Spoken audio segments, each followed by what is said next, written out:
समस्त छात्र छात्राओं को ऑनलाइन क्लास में स्वागत है। मैं रविशंकर सिल्ले आज कक्षा 12वीं का भौतिकी पढ़ाने वाला हूं। चलिए आज स्टार्ट करते हैं। अध्याय क्या आपका विद्युत आवेश तथा क्षेत्र। चलिए आज की कक्षा में नया क्वेश्चन चलते हैं। ठीक है, चलिए जल्दी से क्वेश्चन लिखेंगे आप लोग। स्थिर विद्युत क्षेत्र में निरक्षीय स्थिति किसे कहते हैं, इसके लिए व्यंजक स्थापित करना है। ठीक है, स्थिर विद्युत क्षेत्र में निरक्षीय स्थिति किसे कहते हैं, इसके लिए व्यंजक स्थापित करना है। निरक्षीय स्थिति। ठीक है,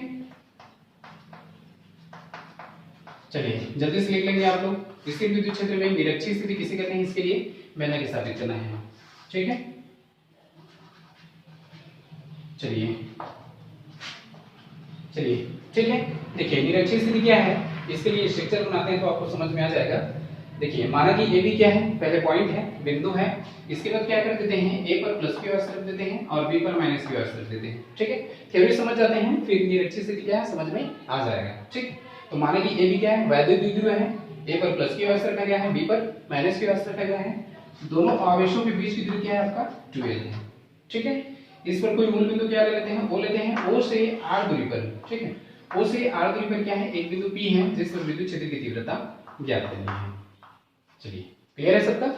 ठीक है, तो निरक्षीय स्थिति क्या है। ठीक है, तो जब कोई बिंदु लिखना स्टार्ट करेंगे आप लोग, जब कोई बिंदु जिस पर विद्युत क्षेत्र की तीव्रता ज्ञात करनी है। देखिए इसी बिंदु पर विद्युत क्षेत्र की तीव्रता निकालना है। जब कोई बिंदु जिस पर विद्युत क्षेत्र की तीव्रता ज्ञात करनी होती है, वैद्युत द्विध्रुव के, देखिए ए भी क्या है, वैद्युत द्विध्रुव है। वैद्युत द्विध्रुव के लंबवर्धक स्थित होता है, इसे क्या कहते हैं, निरक्षीय स्थिति कहते हैं। ठीक है, जब कोई बिंदु, ठीक है, जब कोई बिंदु जिस पर विद्युत क्षेत्र की तीव्रता ज्ञात करनी होती है, वैद्युत द्विध्रुव के, देखिए वैद्युत द्विध्रुव के लंबवर्धक स्थित होता है, इसे क्या कहते हैं, निरक्षीय स्थिति कहते हैं। ठीक है, चलिए जल्दी से लिख लेंगे आप लोग, जल्दी से लिखेंगे। जब कोई बिंदु जिस पर, ठीक है, जब कोई बिंदु जिस पर विद्युत क्षेत्र की तीव्रता ज्ञात करनी होती है, वैद्युत द्विध्रुव के लंबवर्धक स्थित होता है, इसे क्या कहते हैं, निरक्षीय स्थिति कहते हैं।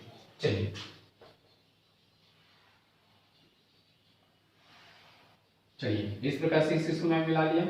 ठीक है, और ये आपके ये रहता है, यहाँ पे अभिष्ट मान लेते हैं, इसको मैं E1 मान लेता हूँ और ये क्या हो जाएगा आपका E2 हो जाएगा। ठीक है, चलिए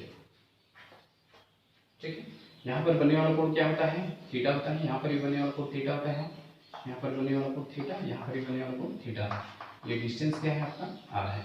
ठीक है, O से R दूरी पर एक बिंदु B है। चलिए निरक्षीय स्थिति क्या है, यह समझ में आ चुका। जब कोई बिंदु जिस पर विद्युत क्षेत्र की तीव्रता ज्ञात करनी होती है, ठीक है, वैद्युत द्विध्रुव के लंबवर्धक स्थित होता है, इसे क्या कहते हैं, निरक्षीय स्थिति कहते हैं। ठीक है, सूत्र की स्थापना, सूत्र की स्थापना। ठीक है, देखिए सूत्र की स्थापना क्या है, फिर से वही थ्योरी लिखना है आपको। माना कि ए भी क्या है, वैद्युत द्विध्रुव है, इसमें ए पर प्लस क्यू रखा गया है, बी पर माइनस क्यू रखा गया है। दोनों आवेशों के बीच की दूरी क्या है आपका 12 है। मूल बिंदु O से R दूरी पर एक बिंदु P है जिस पर विद्युत क्षेत्र की तीव्रता ज्ञात करनी है।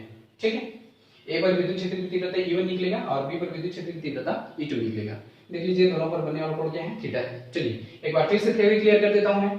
माना कि A भी क्या है, वैद्युत द्विध्रुव है, A पर प्लस क्यू रखा गया है, B पर माइनस क्यू रखा गया है।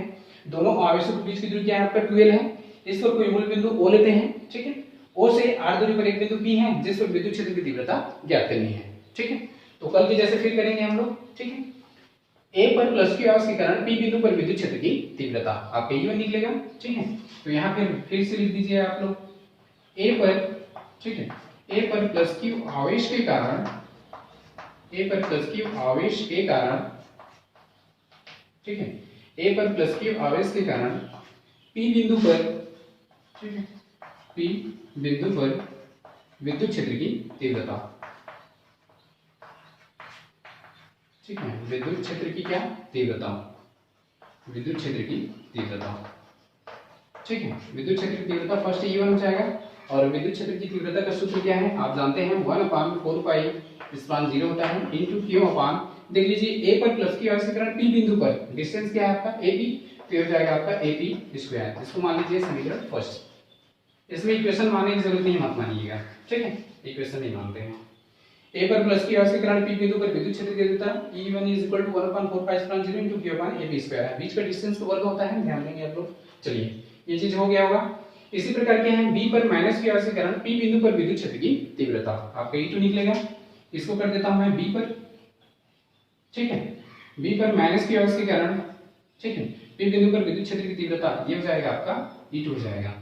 अच्छी स्थिति में क्या है, हमने यहाँ पे E2 नहीं किया था बी पर, उससे इसको आप सुधार लेंगे थोड़ा सा, ठीक है।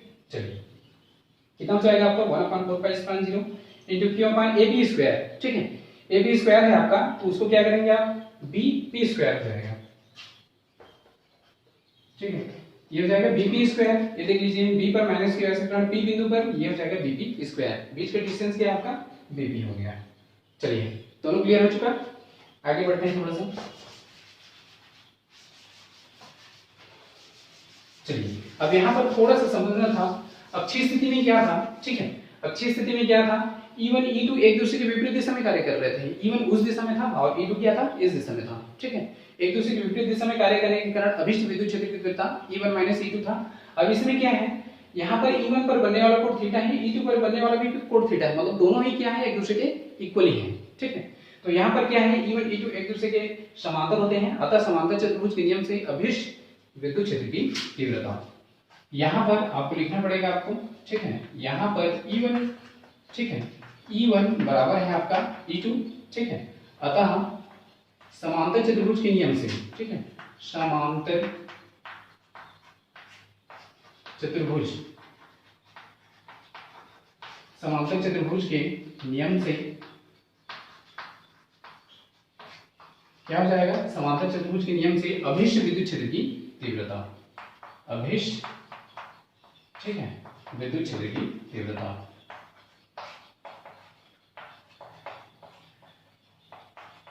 कितनी हो जाएगी, अभिष्ट विद्युत क्षेत्र की तीव्रता, ये देखिए ये आपका अभिष्ट विद्युत क्षेत्र की तीव्रता E होगा, और E इक्वल टू समांतर चतुर्भुज का नियम लागू करना है, यहाँ पे लिख चुका हूं मैं। तो ये होता है आपका E1 स्क्वायर प्लस होता है आपका E2 स्क्वायर प्लस होता है आपका 2E1, ठीक है, स्ट्रक्चर बैठना पड़ जाएगा। एक काम करते हैं, इसको थोड़ा सा, ठीक है, अभिष्ट विद्युत क्षेत्र की तीव्रता, तीव्रता को यहाँ पे लिख देता हूं मैं, ठीक है, और यहाँ से स्टार्ट करते हैं, फिर ठीक जाएगा, ठीक है। चलिए ये हो जाएगा आपका E1 स्क्वायर प्लस हो जाएगा, ठीक है, प्लस हो जाएगा आपका E2 स्क्वायर प्लस हो जाएगा 2E1 E2 और ये हो जाएगा आपका cos 2 थीटा, ठीक है। अब ये कहां से आपको समझ में आया आपको, ये क्या है आपका समांतर चतुर्भुज का नियम, ठीक है, समांतर चतुर्भुज के नियम से होता है E = E1 square E2 square plus 2E1 E2 cos 2 theta. चलिए यहाँ पे देख लीजिए E1 बराबर E2 है, मतलब E1 के स्थान पे आप E2 रख सकते हो या तो E2 के स्थान पे E1 रख सकते हो, कोई दिक्कत नहीं है, एक दूसरे के समान है।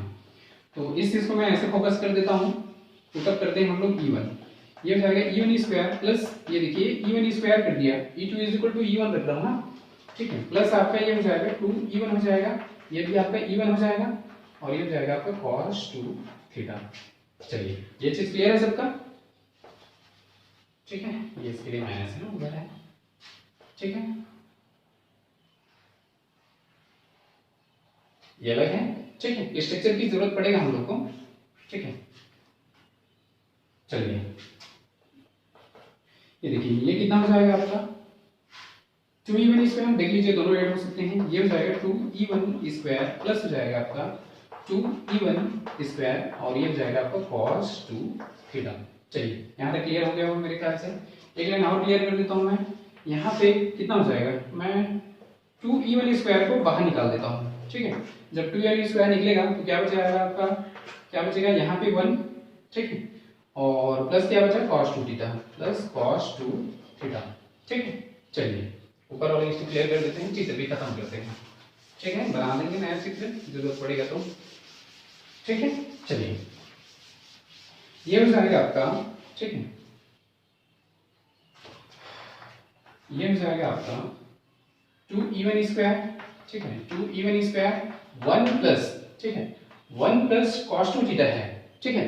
तो cos का ऐसा फार्मूला जिसमें 1 कैंसिल हो, गणित के पीरियड में हमने बताया था, ठीक है, जब गणित के क्लास चल रहा था तो 2 थीटा बराबर क्या बताए थे हम लोग, ठीक है, 1 माइनस, ये देखिए 1 माइनस 2 sin स्क्वायर थीटा होता है आपका, इससे रूल बताए थे, या यूज कर सकते हैं 2 cos स्क्वायर थीटा माइनस 1, ठीक है, जिसमें 1 कैंसिल होना चाहिए। तो देख लीजिए यहाँ +1 है तो -1 होना चाहिए, तो यही सूत्र यूज होगा 2 cos स्क्वायर थीटा माइनस 1, तो यहाँ कर देता हूँ मैं 2 और ये हो जाएगा cos स्क्वायर थीटा और माइनस 1। ये किस चीज का रूल है? cos 2 थीटा का। देख लीजिए यहाँ सेट कर लेंगे आप, ठीक है। ये हो जाएगा आपका कैंसिल हो जाएगा 1 1 2 इवन स्क्वायर, ठीक है, और ये ब्रैकेट आपका 2 cos स्क्वायर थीटा। क्लियर है यहाँ तक सबका? ठीक है। ये हो जाएगा 2 इंटू 2 करेंगे तो 2 स्क्वायर जाएगा, ये आपका इवन स्क्वायर हो जाएगा और हो जाएगा cos स्क्वायर थीटा। ये लाइन क्लियर है सबका? ठीक है। चलिए देखिए स्क्वायर है, स्क्वायर स्क्वायर है, पूरे का वर्ग लिख सकता हूं मैं, ठीक है। इसको मैं लिख सकता हूं, ठीक है, 2e1 और ये हो जाएगा आपको cos थीटा पूरे का वर्ग, तो स्क्वायर रूट कैंसिल कर सकते हैं, ठीक है। तो e इक्वल कितना हो जाएगा आपका 2e1 और ये हो जाएगा आपका cos थीटा, ये आपका इक्वेशन फर्स्ट। चलिए इससे इसको ऐड कर लेंगे, यहीं पे सभी वैल्यू पुट अप करना है, फिर आंसर हो जाएगा, ठीक है। चलिए ऊपर वाला स्टेप क्लियर कर देते हैं, ठीक है। चलिए अब आपको क्या क्या चाहिए देख लीजिए, E1 चाहिए आपका, ठीक है। ये अभिष्ट विद्युत क्षेत्र की तीव्रता is equal to 2E1 cos theta, मतलब E1 का वैल्यू चाहिए और cos थीटा का वैल्यू चाहिए। तब जब दोनों का वैल्यू आ जाएगा तो यहाँ पे पुट अप कर देंगे, वही आपका क्या है अभिष्ट व्यंजक है, ठीक। तो पहले तो E1 का वैल्यू निकालते हैं, ठीक है। चूंकि यहाँ पे दे दीजिएगा, चूंकि यहाँ पर E1 इज इक्वल टू हम लोग कितना निकाल चुके थे, ठीक है, 1/4 पाई स्क्वायर 0 इनटू, ठीक है, इनटू क्यों पान क्या था a पर है AP स्क्वायर, देख लीजिए आप अपनी कॉपी को, ठीक है, AP स्क्वायर था। अब AP का मान चाहिए, तो देखिए यहाँ पे हम लोग स्ट्रक्चर बनाए थे, ये आपका था स्ट्रक्चर, ठीक है, ये आपका ऐसे था, ये आपका O था, ये आपका A था और ये आपका B था, यहाँ क्या था P था और इसी चीज का वैल्यू निकालना है AP का, ठीक। O से R दूरी पर, तो देखिए इसका जो डिस्टेंस है R है, क्लियर है सबका, ठीक है। और A से B टोटल लंबाई क्या है आपका L था, 12 था ना, ठीक है, 12 था। तो यहाँ देख लीजिए O से A और O से B L plus L is equal to 12 हुआ है, मतलब ये आधी लंबाई क्या हो जाएगा L हो जाएगा। क्लियर है सबका? ठीक है, ये स्ट्रक्चर ऐसे बना था, तो इस स्ट्रक्चर को हम लोग फॉलो कर देते हैं, ठीक है। चलिए वही स्ट्रक्चर तो आपको दिखेगा ही, मैं यही स्ट्रक्चर क्लियर कर देता हूँ, उसको आप देख लीजिएगा, ये आपका O हो जाएगा, ये आपका P हो जाएगा, ठीक है। और केंद्र O से R दूरी पर एक बिंदु P था, तो इसका बीच का डिस्टेंस R हो गया और ये आपका A है, A से B की दूरी 2L है, तो आधी दूरी आपका L होगा, ठीक है। चलिए तो पाइथागोरस प्रमेय से, ठीक है, ये तो समकोण बन गया ना, यहाँ पे 90 अंश समकोण बनेगा, ठीक है। इस स्ट्रक्चर को देख लीजिए आप थोड़ा सा, समकोण हो गया, ठीक है। तो पाइथागोरस प्रमेय से क्या होता है कोई बताइए? पाइथागोरस प्रमेय से कर्ण स्क्वायर यहाँ पे लिख दीजिएगा पाइथो, ठीक है, पाइथागोरस प्रमेय से, ठीक है। पाइथागोरस प्रमेय से क्या होता है आपका कर्ण स्क्वायर इज इक्वल टू लंब स्क्वायर प्लस होता है आपका आधार स्क्वायर, ठीक है। चलिए तो कर्ण क्या है देख लीजिए आप, AP स्क्वायर, तो AP स्क्वायर यूज कर दीजिए, लंब स्क्वायर तो OP स्क्वायर प्लस कितना हो जाएगा आपका आधार स्क्वायर OA स्क्वायर। क्लियर है सबका? तो यहाँ देखिए AP स्क्वायर रहने दीजिए, OP स्क्वायर O से P मतलब हो जाएगा आपका R स्क्वायर प्लस हो जाएगा OL मतलब L स्क्वायर। क्लियर है सबका? ठीक है। अगर मैं AP का मान चाहूँ तो AP बराबर क्या हो जाएगा पूरे का रूट R स्क्वायर प्लस हो जाएगा आपका L स्क्वायर। देख लीजिए यहाँ पे ये पाइथागोरस प्रमेय है, कर्ण स्क्वायर इक्वल लंब स्क्वायर प्लस आधार स्क्वायर है, ठीक है। अगर मैं AP का मान चाहूँ तो जो स्क्वायर है वो आपका रूट में कन्वर्ट हो जाएगा, ठीक है। चलिए यहाँ पे वैल्यू पुट अप कर देते हैं, ठीक है। चलिए यहाँ पे कितना हो जाएगा 1/4 पाई, ठीक है, 1/4 पाई स्क्वायर 0 इनटू क्यू अपान कितना हो जाएगा जी आपका R square plus L square, R square plus क्या हो जाएगा L स्क्वायर। चूंकि ये आपका E1 का मान था, अगर मैं तथा, ठीक है, तथा यहीं पे कर देते हैं, अगर मैं cos थीटा का मान निकालूं, ठीक है, अगर मैं cos थीटा का मान निकालूं तो ये होता है आपका आधार बटा क्या कर्ण, आधार बटा कर्ण, ठीक है। तो देख लीजिए आधार क्या है आपका OA है, OA मतलब L हो जाएगा और कर्ण क्या है यही आपका P है मतलब AP है, AP तो क्या है आपका under root R square plus है आपका L स्क्वायर। क्लियर है सबका? एक बार फिर से क्लियर कर देता हूँ, देखिए तो cos थीटा मतलब आधार बटा कर्ण होता है, ठीक है। तो आधार क्या है आपका देख लीजिए OL है तो डायरेक्टली L यूज कर सकता हूं मैं, ठीक है। और कर्ण क्या है यही तो है आपका पाइथागोरस प्रमेय से कर्ण स्क्वायर सबसे बड़ी भुजा का वर्ग, ठीक है। ए पी निकाल चुके हैं, ये आपके वैल्यू पुटअप कर दी है। देख लीजिए E1 का मान निकल चुका, cos थीटा का मान चुका, समीकरण 1 में सभी वैल्यू को पुटअप कर सकते हैं। ठीक है, चलिए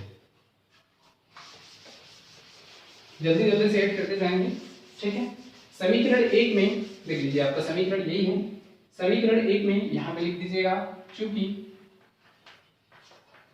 समीकरण 1 में ठीक है E1 तथा cos थीटा का ठीक है E1 तथा cos थीटा का मान रखने पर समीकरण 1 में E1 तथा cos थीटा का मान रखने पर चलिए जल्दी से लिख दीजिए U इज इक्वल टू ये हो जाएगा आपका 2 और E1 का मान क्या निकाले दीजिए हम लोग 1/4 पाई स्पान 0 इनटू Q अपान देख लीजिए AP स्क्वायर का मान रखें हम लोग R स्क्वायर प्लस क्या रखें L स्क्वायर इनटू ये क्रॉस है आपका कि आपको cos थीटा आधार बटे कर्ण आधार L था और कर्ण क्या था R स्क्वायर प्लस क्या था L स्क्वायर। चलिए यहाँ तक क्लियर हो गया मेरे ख्याल से। ये आपका E1 का मान है, देख लीजिए 2 रेडीमेड था, 2E1 cos थीटा था, ये आपका 2 था, E1 का मान है cos थीटा मान है। क्लियर है सबका? चलिए आगे चलते हैं फिर।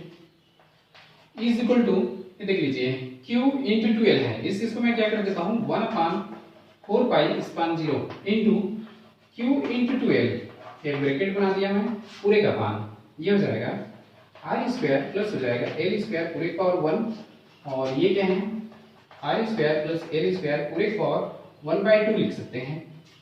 ठीक है, 1/2 लिख सकते हैं हम लोग रूट को। देखिए आधार समान है, घात जुड़ सकता है। ठीक है, जुड़ जाएगा। ठीक है, चलिए तो ये हो जाएगा आपका 1/4 पाई स्क्वायर 0। ठीक है, Q इंटू 2L आपको बता चुका हूं मैं। ठीक है, क्या बता चुके हैं वैद्युत विद्युत आघूर्ण P equal Q into 2L होता है। ये चीज क्लियर है सबका? ठीक है, इसके स्थान पे क्या कर दूं मैं P कर दिया। आधार समान देख लीजिए घात जुड़ेगा तो R square plus L square. ठीक है, 1 प्लस 1/2 देख लीजिए 1 और प्लस 1/2। ये चीज क्लियर है सबका? ठीक है, आगे चलते हैं। चलिए आप लोग भी जल्दी जल्दी से ऐड करते जाएंगे ना। चलिए ये हो जाएगा आपका 1/4 पाई। ठीक है, 1/4 पाई स्क्वायर 0 इनटू P और अपान कितना हो जाएगा R square plus L square. ठीक है, पूरे का 3/2 हो जाएगा। ठीक है, 3/2 हो जाएगा। यहाँ पे क्लियर कर देता हूँ 1/2। ठीक है, बदलता हूँ आपका 2 आएगा। ठीक है, इस 2 को इससे डिवाइड करेंगे 2 आएगा, 2 को ऊपर गुणा करेंगे तो 2 एकम 2 प्लस हो जाएगा। इस 2 को इससे डिवाइड करेंगे तो 1 आएगा, 1 को ऊपर गुणा करेंगे तो ये हो जाएगा 3/2। क्लियर है सबका? 3/2 हो गया। ठीक है, चलिए थोड़ा सा आगे चलते हैं। चूंकि यहाँ पे आपको लिखना पड़ेगा। ठीक है, चूंकि R ग्रेटर देन क्या है L और L में इतनी कमी हो जाती है कि L को क्या कर देते हैं नगण्य मान लेते हैं। स्थिति क्या है? स्थिति ये है जब R क्या है। ठीक है, देखिए ऐसे में समझ में आ जाएगा आपको। ए बी क्या था वैद्युत द्विध्रुव था।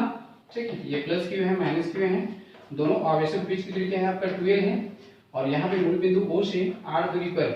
ठीक है, R दूरी पर एक बिंदु P था। ये चीज क्लियर है आपका? अब क्या कर देते हैं R ग्रेटर देन L करते हैं, मतलब L के मान में कमी करना है आपको।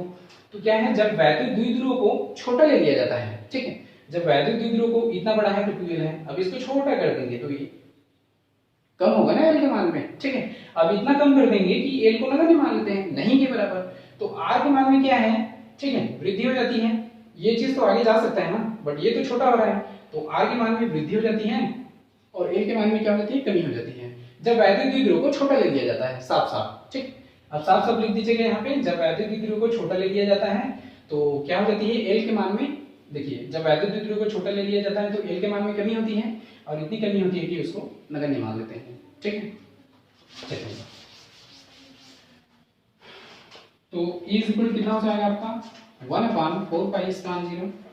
ठीक है, और ये हो जाएगा P अपान हो जाएगा R स्क्वायर और पूरे पावर 3/2 कर देता हूँ, डायरेक्टली गेट खोल दिया, ये तो 0 हो गया 3/2, ये 2 कैंसिल कर सकते हैं हम। ठीक है, तो E इक्वल टू आपका आ चुका 1/4 पाई स्क्वायर 0 इनटू P अपान हो जाएगा R का पावर 3। ये क्या है आपका निरक्षीय स्थिति का अविष्ट व्यंजक है। ठीक है, देख लीजिए आप A equal to 1/4 pi square 0 P upon R का पावर 3 है। ठीक है, तो हम लोग जितने भी क्वेश्चन देख चुके हैं, ठीक है, जितने भी व्यंजक बनाकर देख चुके हैं, सबको आप प्रैक्टिस कीजिएगा नोट कॉपी में। चलिए, तो आज की क्लास यही रखते हैं, कल आगे बढ़ते हैं। आज की क्लास के लिए सभी को धन्यवाद।